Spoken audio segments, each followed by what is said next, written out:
సంవత్సరాల తరబడి ఎన్ని మందులు వాడినా మీ మోకాల నొప్పులు తగ్గట్లేదా? ప్రాణ పెయిన్ క్లినిక్ లో అత్యాధునిక చికిత్స. ఏజికర్ హాస్పిటల్ అండ్ కాలేజ్ లో ఉన్నాం మనం కోల్కతాలో. సో ఇక్కడ ఎక్స్క్లూజివ్ గా ఏమేమి ముచ్చట్లు జరుగుతున్నాయి అన్ని విషయాల్ని కూడా నేను మీకు మన సుమన్ టీవీలో ఎక్స్క్లూజివ్ గా అందించడం జరుగుతుంది. సో ఇక్కడ ఏంది అని అంటే బేసిక్ గా ఈ కాలేజ్ చూడడానికి చాలా పెద్ద ఉంది. నిన్న నేను మాట్లాడుతూ బయట నుంచి చూసినప్పుడు గాంధీ హాస్పిటల్ లాంటి ఒక కాలేజ్ అని చెప్పేసి చెప్పడం జరిగింది. కానీ నిజానికి చెప్పాలంటే దానికన్నా చాలా పెద్దది ఇది.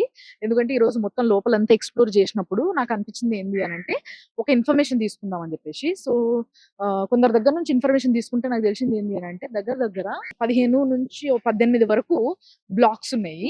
అన్ని డిపార్ట్మెంట్స్ ఉన్నాయి. ఇలా కాలేజ్ అండ్ హాస్పిటల్ రెండు ఉండడం వల్ల ఇక్కడికి ప్రతిరోజు 3000 మంది ఇన్ పేషెంట్, అవుట్ పేషెంట్ వస్తూ ఉంటారు, పోతుంటారు. కన్సల్టెన్సీ, అడ్మిట్లు, డిశ్చార్జ్లు ఇవన్నీ కూడా జరుగుతూ ఉంటాయి అనమాట. సో ఇంతమంది రెగ్యులర్ గా తిరిగి ఒక కాలేజ్ ఇది, కాలేజ్ అండ్ హాస్పిటల్ ఇది. అండ్ ఇలాంటి ఒక హాస్పిటల్లో అభయ పని చేస్తుండే. అయితే దీంట్లో ఏంది అని అంటే చాలా పాత బిల్డింగ్స్ ఇవన్నీ కూడా చాలా అంటే దాదాపుగా 100 సంవత్సరాలు దాటిపోయింది ఈ కాలేజ్ కి, ఈ హాస్పిటల్ కి. సో 100 సంవత్సరాలకు పైగా చరిత్ర కలిగిన ఈ యొక్క హాస్పిటల్ ఏదైతే ఉందో చాలా పాత ఉంది. నా వెనకాల మీరు చూస్తే ప్రతి బిల్డింగ్ కూడా ఇందులో admission blocks, principal block, colleges లో కూడా nursing, MBBS, physiotherapy, lab technicians అన్ని ప్రతి ఒక్క కోర్సు, బీడిఎస్ ఇవన్నీ కూడా ఇందులో ఉన్నాయి అనమాట. వీటన్నిటితో పాటు మళ్ళీ హాస్పిటల్కి వచ్చేసరికి gynaec department, cardio department, gastroenterology, తర్వాత ఫిజియోథెరపీకి, బీడిఎస్ కి అన్ని ప్రతి దానికి కూడా సెపరేట్ బ్లాక్స్ ఉన్నాయి. సో ఈ విధంగా ప్రతిరోజు రాను పోను జనాలు తిరిగేది ఆల్మోస్ట్ ఒక 4000 వరకు జనాలు లోపలికి బయటికి రెగ్యులర్ గా తిరుగుతూనే ఉంటారన్నమాట కంటిన్యూస్ గా. ఇలాంటి ఒక హాస్పిటల్ కేవలం రాత్రి కాగానే కొంచెం జనాలు తగ్గుతారు కాబట్టి అలాంటి ఒక సంఘటన, ఒక భయానకమైన సంఘటన ఆ రాత్రిపూట జరిగే అవకాశం ఉండే. లేకపోతే అసలు ఇంపాసిబుల్ ఇలాంటి ఒక బిజీ హాస్పిటల్ అండ్ కాలేజ్ లా ఒక నిర్మానుషమైన ప్లేస్ అనేది ఉండడమే కష్టము. బట్ చాలా పెద్ద ఉంది కాబట్టి ఏదైతే సెమినార్ హాల్లో ఈ సంఘటన జరిగిందో ఆ సెమినార్ హాల్ కూడా ఒక సైడ్ ఆఫ్ బ్లాక్ లా ఒక కార్నర్ ఉండినంట. అల్లా అభయ అరిసినా కూడా బయటికి వినిపించే అవకాశం లేని ఒక ఐసోలేటెడ్ రూమ్ అది.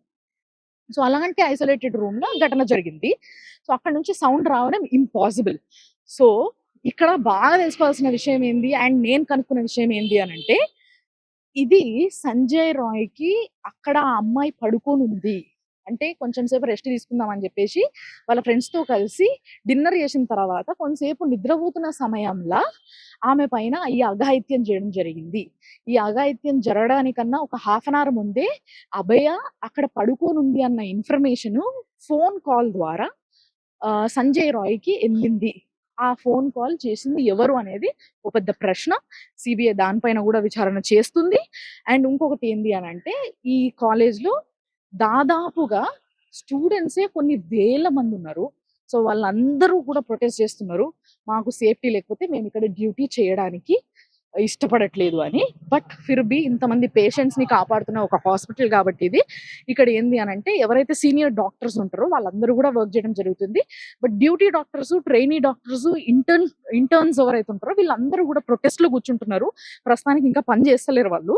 సో వాళ్ళందరూ కూడా పని ఆపేసి ప్రొటెస్ట్ లోనే ఉంటున్నారు. సో వాళ్ళందరూ అడుగుతున్న డిమాండ్ ఏంటి అని అంటే దీంట్లో ఎవరెవరు ఇన్వాల్వ్ ఉన్నారో వాళ్ళ పేర్లు బయటికి రావాలి, జస్టిస్ జరగాలి. సో ప్రతి ఒక్కరి పేరు బయటికి వచ్చి కరెక్ట్ జస్టిస్ అభయకి జరిగినప్పుడే మేము వర్క్ స్టార్ట్ చేస్తామని చెప్పేసి చెప్తున్నారు అనమాట. సో ఇది కాలేజ్ ఒక డీటెయిల్స్. ఒకసారి కాలేజ్ మీరు చూసి రండి.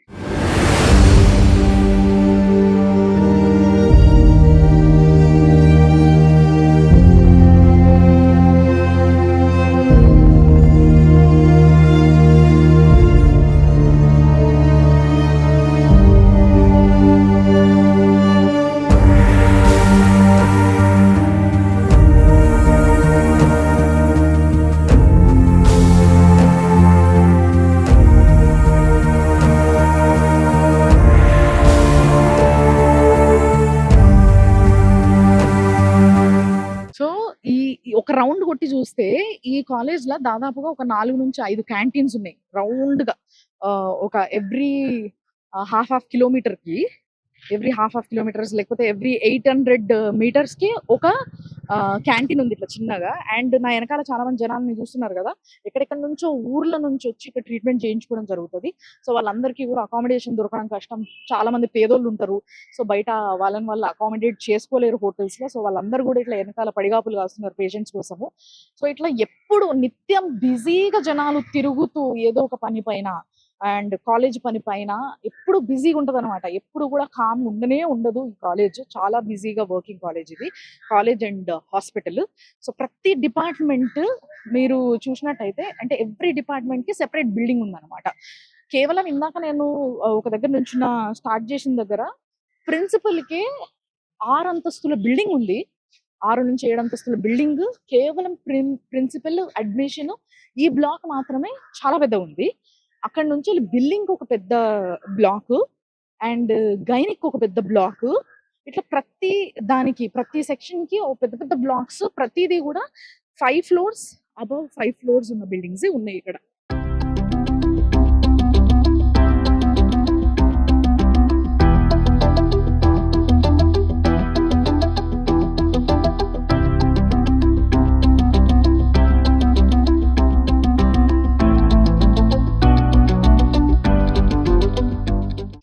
నడుచుకుంటూ వస్తే ఇక్కడ మొత్తం ఈ హాస్పిటల్ అండ్ కాలేజ్ కి సంబంధించిన మ్యాప్ ఉంది. మొత్తం రూట్ మ్యాప్ అంతా కూడా ఇక్కడ ఉంది. అది అందాజకి చూస్తేనే ఈజీగా ఒక 5 ఎకరాల ల్యాండ్ కన్నా కొంచెం ఎక్కువనే ఉన్నట్టు కనిపిస్తుంది అందాజకి. సో మెయిన్ రోడ్ నుంచి లోపలికి ఎంటర్ అవ్వంగానే ఏదైతే డాక్టర్ బిసి రాయ్ బ్లాక్ అని ఉందో అది క్యాజువల్ బ్లాక్ తో పాటు అక్కడనే ఎమర్జెన్సీ ఎంట్రన్స్ కూడా ఉందన్నమాట.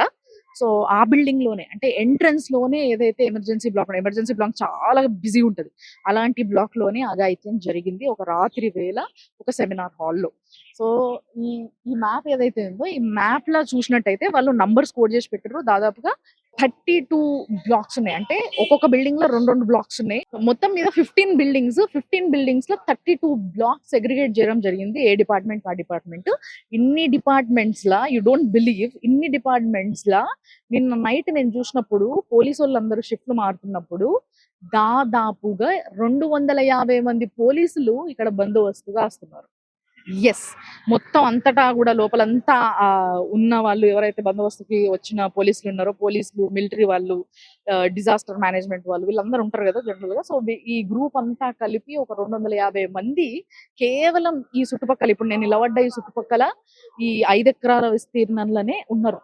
ఏషియాలోనే మొట్టమొదటి పెద్ద కాలేజ్ ఏజీకర్ మెడికల్ కాలేజ్ అండ్ హాస్పిటల్ ఇది. ఇంత పెద్ద కాలేజ్, ఇంత పురాతనమైన కాలేజ్, ఇంత హిస్టరీని గాంచిన కాలేజ్, ఇంతమంది పేషెంట్స్ కి ట్రీట్మెంట్ చేసి బతికించిన కాలేజ్ ల పరిస్థితి, వ్యవస్థ ఎట్లా నడిపిస్తున్నారు, ఎట్లుంది అనే విషయం ఆలోచిస్తే ఒక ఆడపిల్లకి సేఫ్టీ లేని ఒక కాలేజ్ గా ఈరోజు పేరు పోయిన ఈ కాలేజ్ గురించి ఎవరైనా ఆడోళ్ళు ఆలోచిస్తే లోపలికి అడుగు పెట్టాలంటే ఎంత వణుకు పుడుతుండొచ్చు ఒకసారి ఆలోచించండి. ప్రశ్నించాల్సింది ఇదే. ఈ ప్రశ్నే చాలా గట్టిగా అందరు లేవనెత్తాలి. రేపటి రోజు భారతదేశంలో ఇలాంటి ఎటువంటి సంఘటనలు ఏ మూలకి కూడా జరగొద్దు అని అంటే ఎంతో బందోబస్తుగా మన గవర్నమెంట్లు పనిచేయాలి.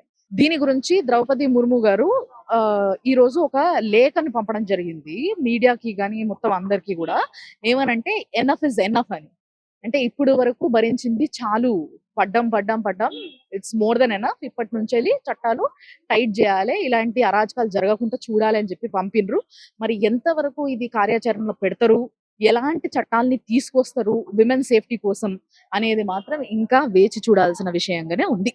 సో ఇలాంటి ఇంకా ఎన్నో అప్డేట్స్ నేను ఇస్తూనే ఉంటా సుమన్ టీవీలో. ఎక్స్క్లూజివ్ గా కోల్కతా నుంచి ఏజికర్, నేను మీ రామ్లమన్. చూస్తూనే ఉంటాను సుమన్ టీవీలో. మీ పర్సనల్ అండ్ బిజినెస్ ప్రమోషన్స్ కోసం కింది నెంబర్ కి కాంటాక్ట్ చేయండి.